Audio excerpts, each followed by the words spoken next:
My goal would be that he goes to bed, hops into his cot, goes to sleep, he doesn't wake up till the morning, so he sleeps through. That would be my goal. That I say goodnight, walk out of the room, he sleeps, stays asleep and is happy, and then I can sleep.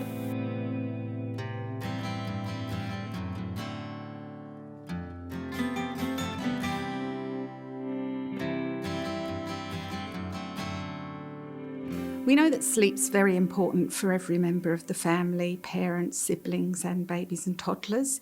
It's been linked to physical health and it's also linked with children's learning abilities. So children that get enough sleep will actually have more opportunity for learning, and during sleep we know that the brain is active and is often practicing what's learnt in the day. The major thing I work with parents is to slow down. We have such a fast pace of life and often we expect babies and children to do things instantly, and if we can just slow down and observe where our child is and then work with them at that pace, we're much more likely to be successful in what we want them to do. I actually talk with parents about maybe being like David Attenborough, who spends ages looking at animals and really observing to learn their habits. And I encourage parents to really look at what's going on with the baby with sleep, what's going on with the baby with wake times, when's that drowsy time? Because once you know that, it really empowers parents to know what to do. Sleep's important because it helps me to be able to look after my family and Samantha, who's a newborn. Sleep helps her grow, makes her happy and relaxed during the day and able to feed properly as well. A baby has to communicate with you somehow, and they can't yell out and say, I'm hungry, so they cry and let you know that they're hungry. I think it's really just about trial and error and knowing, and what I found in the past is that there are different cries for different things, and a pain cry is very different to I'm getting hungry cry, or I've got a salt nappy cry. I think it's important that parents get in tune with the babies and actually learn how different those cries are. And it's okay, the crying's not going to hurt the baby, you just got to relax, and if you're relaxed, the baby, I think, is going to be relaxed too. I'm hoping the things that are going through her mind when I'm settling her is, oh great, Dad's got me and I'm okay. I feel safe. I really like the sound of his voice when I hear it and it's soft. Hopefully his chest isn't too prickly, but it's okay. I still like it. Yeah, I just hope to think that she knows that it's me. She knows that it's me because of my smell or my touch or my voice, the sound of my heart if she's up against me. I'd like to think that that's what she's thinking. I'm sure she does. I'm sure Hopefully. she thinks that. Yeah. And it's hard to be with our children when they're upset. We want to try to fix that and we want to try to stop that. But the main thing as parents that we can realise is being with them and holding them or cuddling them or patting them off to sleep is being with them, and that is supporting them in that moment. And reflecting on how the little person may feel if mum or dad weren't in the room and supporting them and being with them at that time. So sleep is very important because it helps us be a rounded person. So it does. If we are feeling lack of sleep or tired, exhausted, we are less patient with our children. We don't feel that people are able to meet our needs emotionally or socially.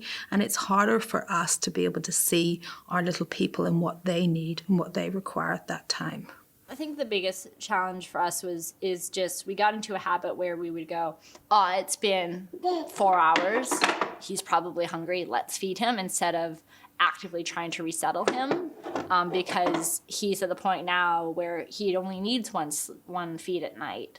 So babies obviously can go through. We kind of trained him to use that language to not. We've trained him that, if I sleep 4 hours, I'm going to get another feed. So it's kind of been trying to break that.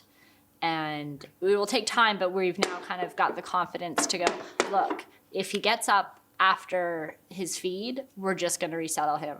Right now, I love the fact that, we're only getting 2 wake-ups, which for some moms is a lot. But, I've been coping with multiple wake-ups for 10 months now. So if we only had 2, it would be great. In a few months, ideally, he'd be having his 1 feed and sleeping through until 7 o'clock, not 6:30. Yes, not 6:30, buddy. You know, till 7:30 in my ideal world. But then, you know, in a few months after that, having him go all the way through, although he is a little guy, so that might take a little bit longer because he just may not have the capacity. So a baby will show parents and carers how they're actually feeling through their movements, their gestures and the noises that they actually make. And sometimes there can be a bit of a misunderstanding with those tired cues, that sometimes a baby might be showing that they're ready and they actually do need to go to sleep. But a well-intentioned parent might think that the baby's getting a little bit grizzly, so they'll pick them up and they'll start jiggling them around and they'll show them different things and they'll get out different toys. And what can actually happen then is it's almost overstimulating the baby who's already tired, and they can become a little bit overwhelmed with that as well. And so it's really normal that we all go through those sleep cycles of where we're drowsy, light, deep, drowsy again, and then go back into a different sleep cycle. It's often during that drowsy stage that children can actually struggle to actually go back into the next sleep cycle and need some support from parents to actually achieve and go back into that second sleep cycle and the third one as well. Sleep for Lachlan is really important because if he's sleeping well, then that means he's growing well and he's developing well and, you know, generally eating and a lot more happier, I suppose. And if he doesn't get, you know, a lot of sleep or he's been quite wakeful, then I notice a difference in his behaviour through the day. What he really wants, aside from the dummy, is me being in the room in some capacity. So either sitting next to him, either patting him, or just not him being on his own in the room. So a lot of the time the comfort that he has is me. And he also has a security toy that he really likes as well, and he uses that quite a bit. But they're probably the main 3 things that he needs so that he can settle and sleep well. Gradually a child will learn with the parent's support how to self-soothe and how to actually go off to sleep as well and develop an improved sleeping pattern.